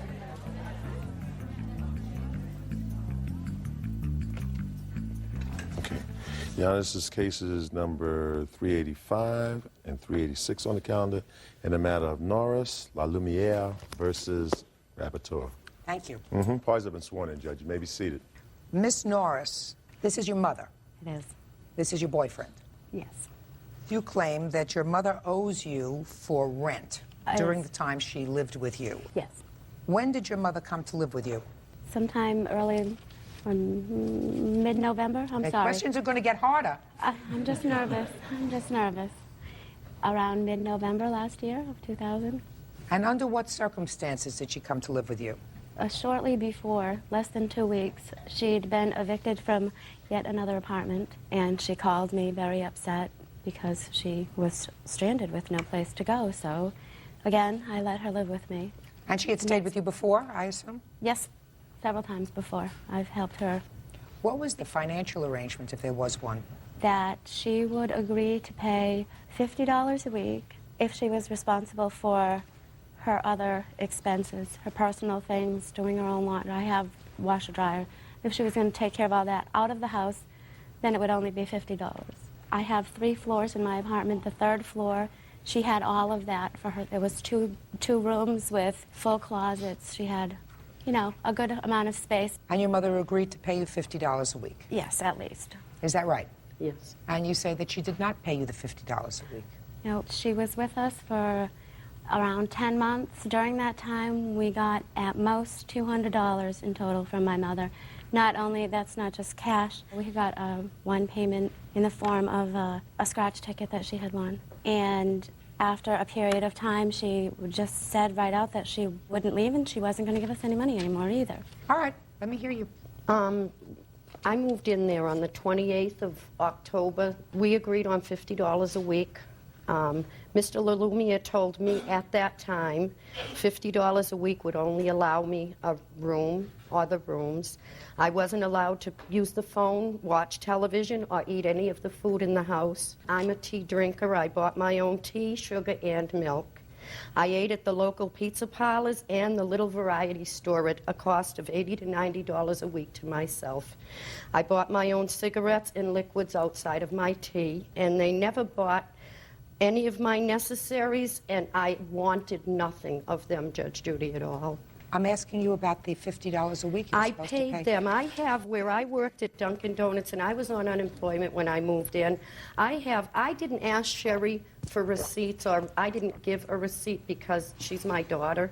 I have accounted for, financially, $1,150 that I did at different points give her altogether. The only she paid was a $50 money order And I do have and receipts from the a landlord. scratch ticket and the 3 receipts from the landlord. That is the only money that Miss Rabitor has ever given us in the time she has lived with us.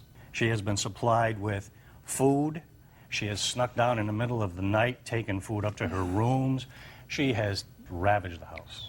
Judge Judy, I lived with my daughter and Mr. LaLumia for 10 months. Not once in the 10-month time did Sherry or Jim ever speak to me. So why didn't you leave? I tried to get jobs while I lived there. My daughter blackballed me out of jobs. People would call there, and Sherry would say nasty, dirty things about me to companies or places that I was trying to get employment. So I wasn't really working other than a $6 under-the-table job at 15 hours a week. Did you live with your mother until you were how old? 15, I left home. You were 15? I was 15 when I left home because I had abusive parents. At 17 was the first time my mother stayed with me because she had been evicted at that time. She stayed with me for a short period of time when I was just a teenager. For all of these years, I have helped her. This is the 3rd time she's lived with me, at least. And every time it ends terribly. Well, tell me how it makes ended. me hesitant to help her any further, but I do because she's my mother. I do. She's whispering things over here, being taunting. Shh! Don't speak. How old are your children? 12 and 13. And they live with you as well? Yes. Does your mother have, to the best of your knowledge, any particular problem that causes this eviction from one apartment to another apartment? Has she ever had any psychiatric treatment? It's not just apartments that she continuously gets evicted from. She can't keep jobs either. I'm asking you about any psychiatric disability. Yes, when we were children, my brother and sister and I, when she was with her first husband, she was getting psychiatric treatment at the time. I was young. I didn't pay much attention. My brother actually had brought it to my attention recently. He reminded me of that. And at some point after she and my father split up, she and her first husband, he was not my biological father, she stopped getting any sort of, I don't know if Any she's help? on medication. She never has continued counseling or medications. And yes, I know that is greatly to do with why she can't hold jobs and she can't keep apartments, because she can't maintain relationships of any kind. I am her oldest child. She was a teenage mother when she had me. The last words my mother has spoken to me since she left my apartment was that she's regretted this since the day that I was born. And I am the only person that has helped her since I was 17 years old. She's from a family of 10. She has 9 brothers and sisters, and they won't help her. I have a younger brother and a younger sister. They won't help her. I have helped her over and over again since I was a teenager myself. So, and this is what happened. Miss Norris, let me ask you this question. I know you're upset. Because it's my mother. I gotcha. She's supposed to be the mother, not me. You know, sometimes roles change when you don't want them to. But when it's hurtful over and over again, that doesn't bother me, taking care of her and help her. I knew she needed it, and I didn't have a problem doing it repeatedly. The only reason that she was even in the home is because she's my mother. I mean, Jim didn't know her anything. I didn't really either, but nobody What else would happened, help Miss her. Norris? Listen, let you compose yourself for a minute. Thank you. Real cases, real people. Judge Judy. Sherry Norris says her mother, Paula Rabator, owes for unpaid rent and living expenses. Sherry says she's been burned before by her mother. Miss Norris, after 10 months, your mother left your house. Had you had a fight? There had been a fight, well, not a fight. Oh, yeah, it was. Actually, it started over money. When she first came, she had no job. She'd just been fired from a job. Animosity was created when she was asked when she was going to start paying. She said she wanted to take time off, and it was just before the holidays last year. She had just gotten fired. She'd just gotten evicted. She said she needed time to recover. And with the holidays, I thought, okay, you know, it's not a problem. It'd be hard to find employment anyway right now. So that was not a problem. And then she did get a job while she was collecting unemployment from another state. That's another character point of hers, using different names. Tell me what happened at the end, Miss Norris. Okay, lots of stuff happened in between. She was a terrible example for my kids, my daughters. The things that she says and the way that she talks, my kids were just their chins hitting the floor with the vulgar language that she uses, not just profanity, just very sexually oriented things and just other totally bizarre things that she did. She had a small bird. She believed one of my children was responsible for killing it. So she nailed the dead little bird to her bedroom door with a note telling my daughters to stay out. That's how she is. And my children even think they said when they left the room, the bird was fine. They believe she did it herself. This is where her mental illness comes in. You did it, made your kids think it was me. This is where her mental illness comes in. But I wouldn't hurt my birds. Judy. She threw them out the window, all of them having been pets caged for 5 years. They can't fly.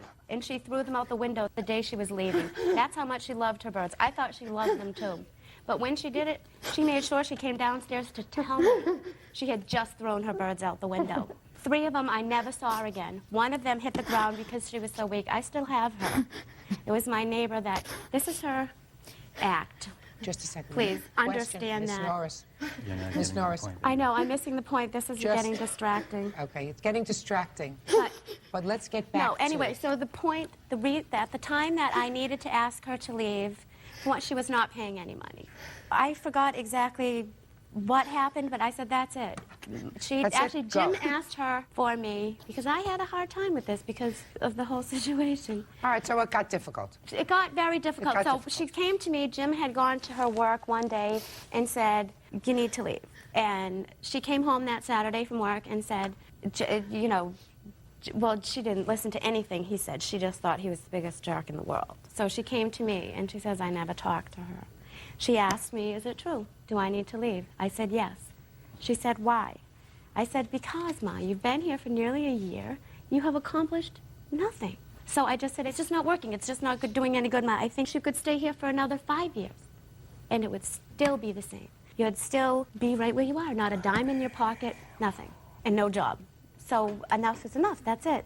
I said my children are leaving the long Labor Day weekend with their father. I didn't want them there when she was moving because I knew she would cause a scene. So I said that I would give her that 4-day weekend with my car to remove herself and her belongings. Well, that Saturday, she came back to me crying, saying, I need help, I know I need help, I've needed help for a long time, and that's what I spent all week doing. I wasn't at a job interview the other day, I was at the emergency room at the hospital because I know I need help, and can't you just let me have the time to get help, Sherry? And so I said, fine. And then I talked to Jim, and I said, well, my mother's not moving out this weekend. Ultimately, she moved out when? The following week, even. Okay. She even had more time, and the day that she moved out, it was because we got legal papers in the mail. We received notices in the mail that she was taking us to court. Said, forget it. Forget it. Why are you doing this? Why was she taking you to court? It was a charge. Threat to commit a crime.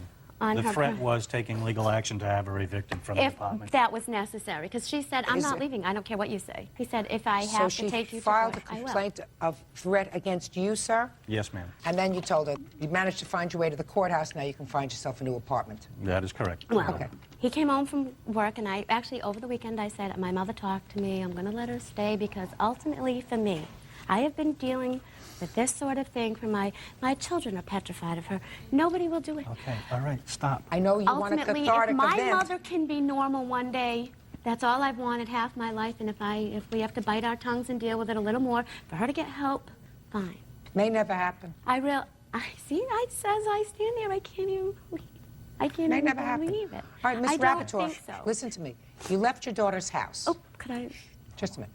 Your claim is that she either kept or destroyed some of your property. Yes, it is. Before we get to your claim, I want to know why you filed a complaint against your daughter's boyfriend. Mr. Leloup, Sherry, like I said, Sherry doesn't talk to me and hasn't talked to me for quite a while. Just tell me what caused you to file the complaint against him. He was threatening me. What did he say?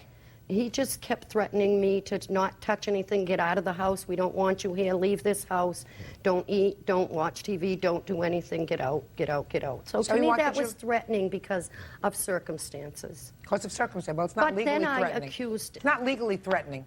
No, it wasn't legally threatening. So then what did you go to the courts for? It would have become threatening, Judge Judy, at a point. No. You Yes, don't it go to the would have. court. Well, listen. He was You being- don't go to a court if you think it might become, in some later date, threatening. And Judge, What? I've already been in front of a judge 4 different times for this very same issue. What issue? Her belongings. counterclaim. Her counterclaim? Yes. And what happened with those cases? Well, I first received a call from the clerk asking Just a minute. me. Do you have... Yeah, I we have have the legal documents. We have I wanna see supporting the order. papers of all of this. Can I see it, please? And Were you I- at any time ordered to return any of her property? Yes, and I did. Just a minute. And have she you did been not to court, Ms. Rappator, take a thing. on the same issue as your counterclaim, the property? Yes. Then you had your day in court. I don't deal with that. Your Honor, the judge wouldn't hear it. Sherry said that everything was her belongings, and he wouldn't hear it. It wasn't supposed to be a housing court issue, and they told her that. But because it was presented in front of the housing court judge, he dealt with it. And what was the order? Do you have the order? To return her belongings Can to I see her, it, or I please? would be thrown in jail in 7 days. My issue is that it isn't all hers.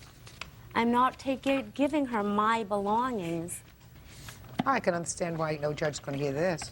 I pointed out that a lot of it was A petty. bread box, house plants. Those were returned to me. Good. I have the items that weren't returned. She states that there's a 6-foot buffet that was hers, and it was not hers. It was never hers. And I have a statement from my landlord, who is an antique collector, stating Just that... 1 second. For the Just 1 second. Oh. Is the main thing you want this antique buffet? No, Judy. Well, what do you want?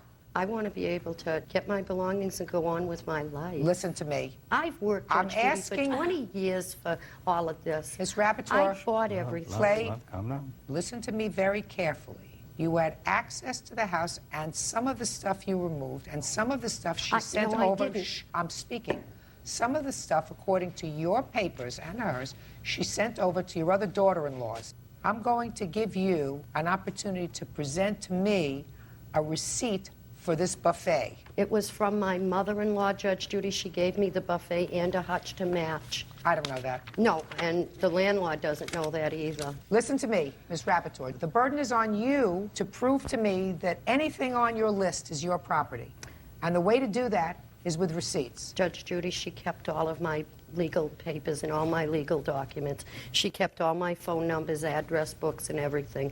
I have no proof of anything because Well, if you Sherry have- has it. If you have no proof, then I can't help you. Do you have, Ms. Norris, any documents in your house? I'm not talking about receipts or papers, but any documents in your house that your mother left there that you did not bring over to your sister-in-law's house? Yes, I will give those back to her. Once all this court stuff is done, No, I will want- give listen- them back listen to her.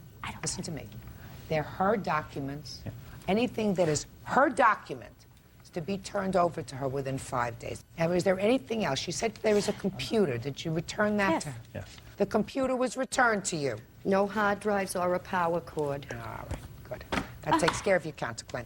Within 5 days, all of her papers, documents, I etc. have pictures of the items that are on that list. Put it down. Judge Judy? This What? is my For one- Woonsocket Put it down. apartment, Judge Judy. The apartment that she was evicted from in Woonsocket, that landlord That has kept nothing to most do of her belongings. No, he didn't, Well, that may Cherish. be the pictures. Those belongings come to me as soon as I have a place to bring them to. And I can get my Ms. Norris, landlord to listen vow to to me that. very carefully. Just taking care of the counterclaim. Okay, but I want you to listen. Ms. Rapiter, I honestly believe that you probably need some professional help. You are a grown woman, you are a mature woman, and clearly your life has been a series of ups and downs. Oh, she's leaving. Your mother is leaving. She probably could use a little bit of professional help. In any event, she was here, she subjected herself to the jurisdiction of the court. Your mother acknowledges, based upon her own figures, that she owes you at least $1,050. I don't believe she paid you No, she did not. $1,150, but you don't have records. She doesn't have records. So I'm awarding you on your claim $1,050 for background. As far as her counterclaim is concerned, it is absolutely impossible to determine who owns 3 baskets.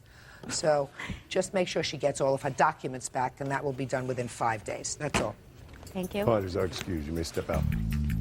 This girl's been beating me up since she was 12 years old, and she beat me up 5 years ago and put me in a hospital. Other people need to know who my mother is and what she does. I'm the one that's been battered by this child since she was a child. She's one of those people you have to be careful of. My whole adult life, I've been beat up by that girl, punched out, slapped around. She needs help for one, but she's always the victim. Why me? Why me? This is my mother. This is the woman that raised me, and she loathes me.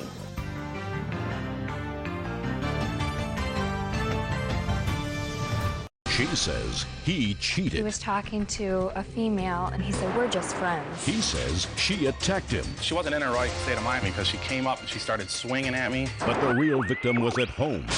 We destroyed the television. I'm like, kick the TV. Judge Judy cracks down on television violence. My whole foot like went inside the TV. This was like 2 weeks before football season. Judge Judy. Never fool around with a man's 52-inch television.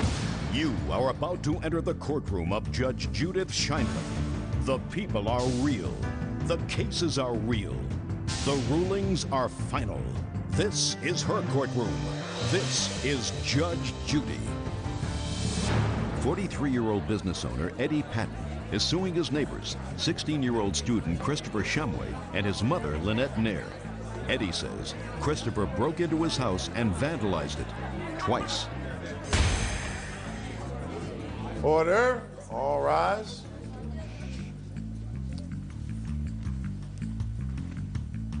Yeah, this is case number 284 on the calendar in the matter of Patton versus Shumway Nair.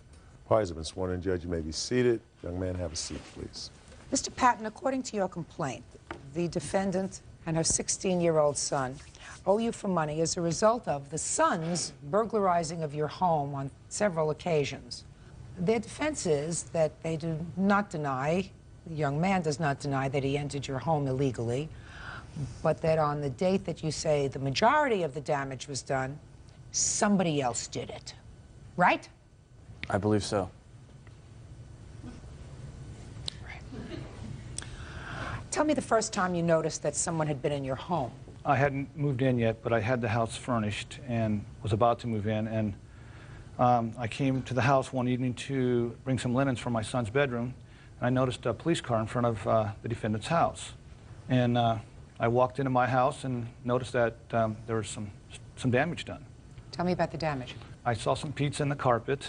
I saw the pizza container in the trash can. A Nestle Toll House cookie container or package was completely consumed and in the trash. Had you brought these things into the house? Not the pizza. The cookies I had put in the refrigerator, right. Okay. A bottle of Goldschlager was gone, and a half a bottle of vodka. The bed in my bedroom, the linens were all brand new, had all been pulled down and looked like somebody had slept in it. Let me see, 2 towels were missing. My jacuzzi cover was open, and the jacuzzi was running. And I hadn't been there in about a week at this time. So you had not moved into this home yet? You were in the process of furnishing it? Correct. Go ahead. And I thought, well, I better go outside. There's a police officer outside. I better go out and report this. And before I could get to the police officer, the defendant's younger sister approached me and told me that her brother had shot my windows out with a BB gun. And I hadn't seen that yet. That was on the whole side of the house that faces their house. So then I approached a police officer, and he was there to take the BB gun from the defendant at that time. That's why he was there. And on another case, I guess, I don't know. And he came over to my house, and I talked to him, and they just, talked about arresting him or pressing charges. And the defendant's mother said, if they make restitution, we won't press charges or arrest the defendant. So the defendant's mother came to you and said that she would make the same evening, right? The same evening. Tell me the best that you can recall the extent of the conversation. Well, the defendant's stepmother or stepfather wanted the son arrested. I guess there's been previous problems, but the mother didn't. She assured me that I'd get the money back for the broken windows and any other damages. What did he say? Anything? I've never talked to him. Never have one time. He was not there? No, he wasn't. Did you get an estimate for the windows? The estimate was $605. $605. What other damage was there? About a week after I moved into the house had appeared to have been broken into again. And this time, I noticed I came in the house and the computer was on. We'd been out of town, and we came back and the computer was on. I went upstairs to my bedroom, and in my headboard of my bedroom, I keep a pistol locked, and that was broken open. And the bullets were missing, but the gun was still there. The spa cover had been torn with a knife. I checked my telephone, and I hit redial on my phone, and the phone number came up to the defendant's house.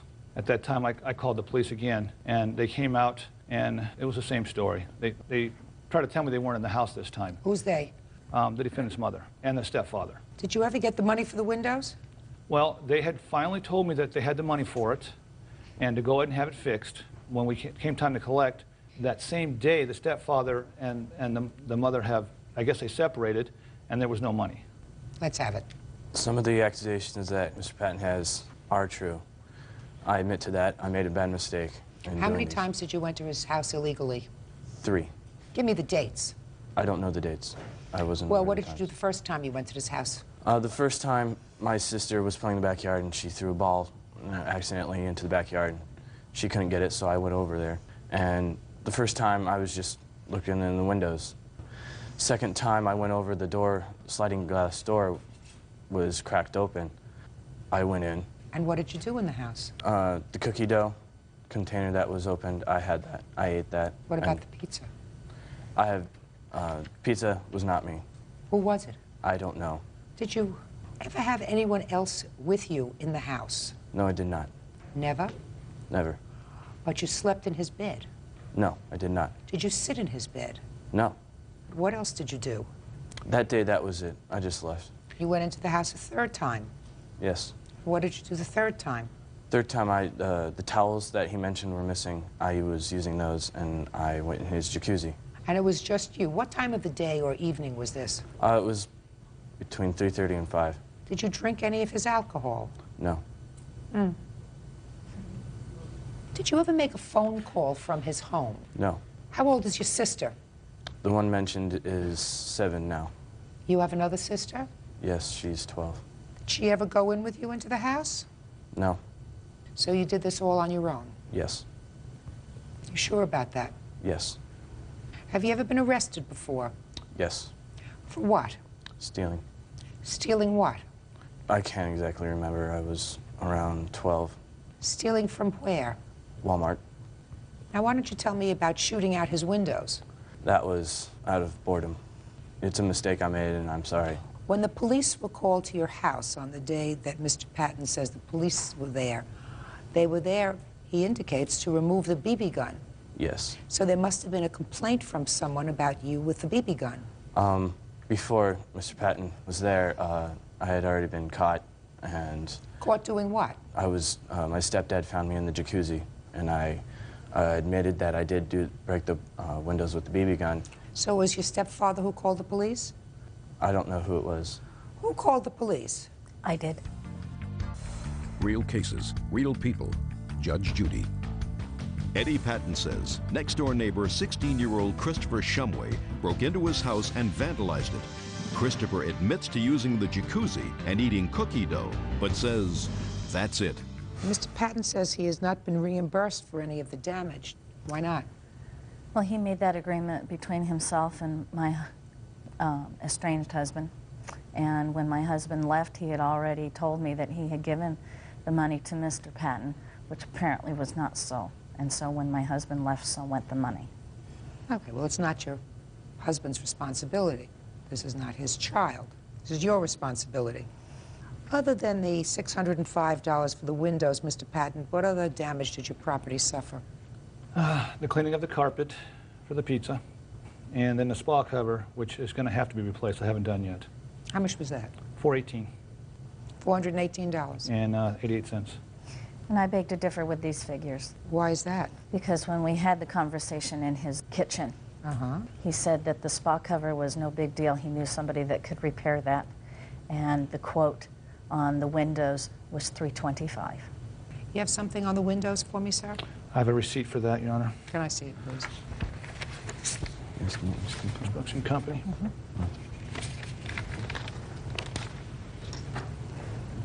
My brother-in-law works for that company, and he did the labor for free for me. So there's no labor charge on that. He's never presented us with a receipt. Well, you can take a look at it. He doesn't have to repair a spa cover. He was moving into a brand new house with brand new sheets, everything nice and neat. The invasion of someone's home by somebody, by a burglar, eating, messing up the place. There isn't a question in my mind that your son did all of that. Not a question. He knows it, and I know it. He may have been with somebody else. If he chooses to keep that a secret, that's totally up to him. But it is far too coincidental to think that someone else would come and do pretty much the same thing as your son did. Take a jacuzzi, not steal anything else from the house, and just come in and generally vandalize it. That's his MO. So you're suing for $1,113.79, and I'm awarding you that judgment. Listen, you're 16 years old. You've already had 2 experiences with the law. This one you got away with because, according to you, you committed no less than 2 acts of burglary. Whether you go into a house and eat cookie dough or steal a diamond necklace, the value of what you steal has absolutely nothing to do with the charge. The charge is still burglary, because the definition of burglary is breaking and entering into the dwelling of another with intent to commit a crime therein. And you did commit a crime by taking property that didn't belong to you. And I don't care. It makes no difference to me or the law whether it was cookie dough. So you got away cheap. Now, I don't know what happened to you as a result of your first theft. Probably nothing. Did you go to court on that case when you were 12 years old? No, I was given counseling and community service. Probably a big mistake. Maybe if they had sent you to juvenile hall for a couple of days, we might not have been here today. In any event, the judgment is for the plaintiff in the amount of $1,113 as requested. Thank you. Parties are excused. You may step out. It was kind of exciting to move into a place that was brand new, everything new inside, and that kind of changed the outcome of that. I won't do that again. Justice is served. And now the next case. All parties in the matter of Hamilton versus Seiler, step forward, please. 24-year-old nursing assistant Sean Hamilton is suing his ex-girlfriend, 21-year-old nursing assistant April Seiler, for destroying his 52-inch television set. April says she caught Sean cheating. This is Miss Seiler, who has a very bad temper. Mr. Hamilton, you and Miss Seiler were living together for several years. You have a child together. Yes. According to your complaint, the defendant became irrationally jealous because she had heard some rumors of you fooling around at work.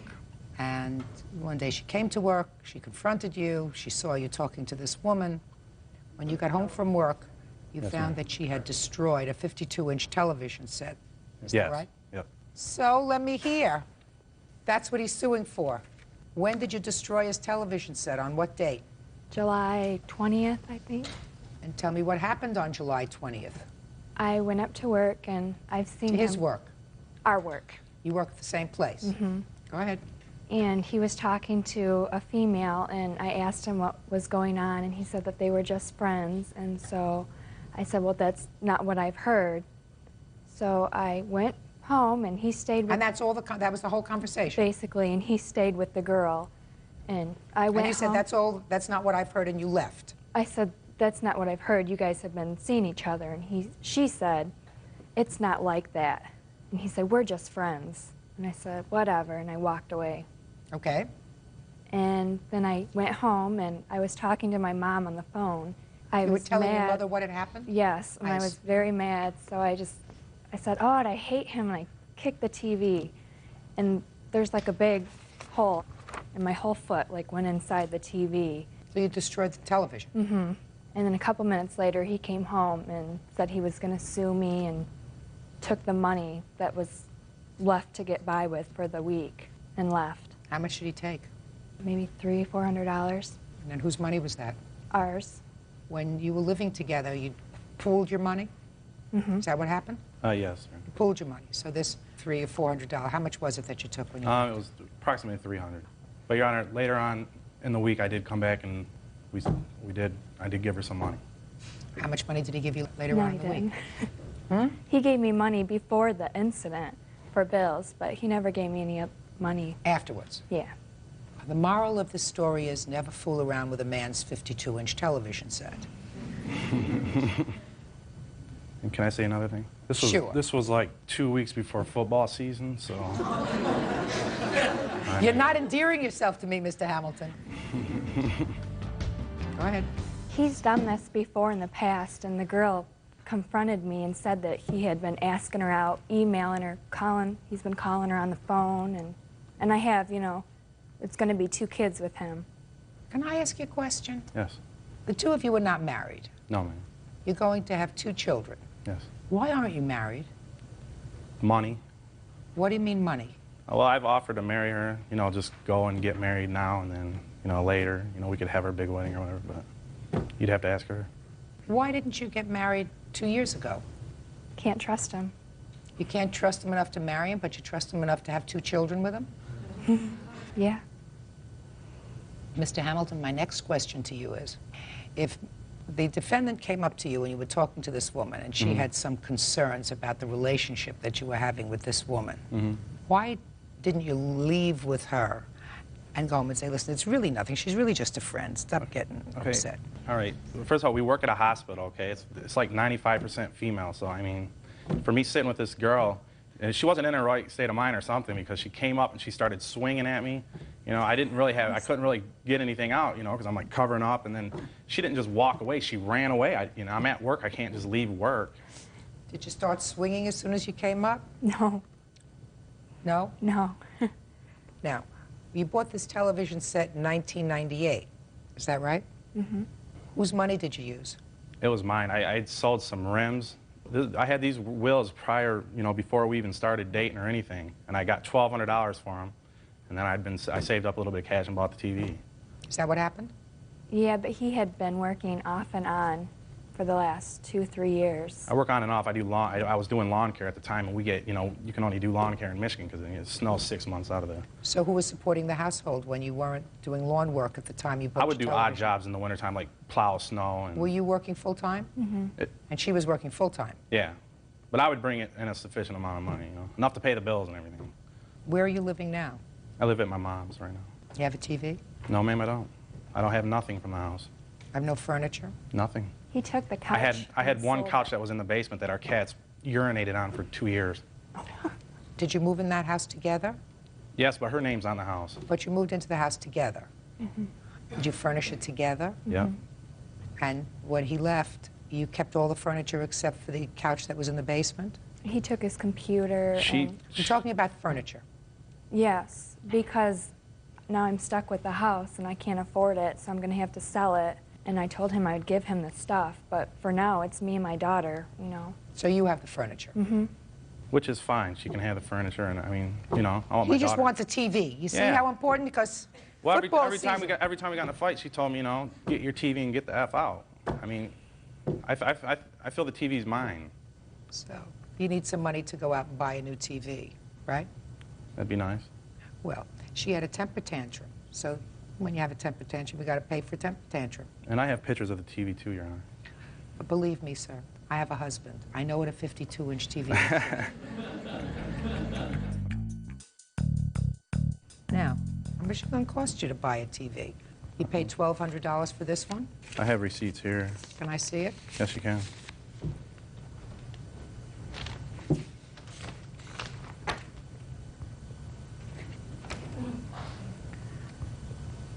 How much was the television set? So you got a whole lot of other things here. I paid $15.49 for my TV.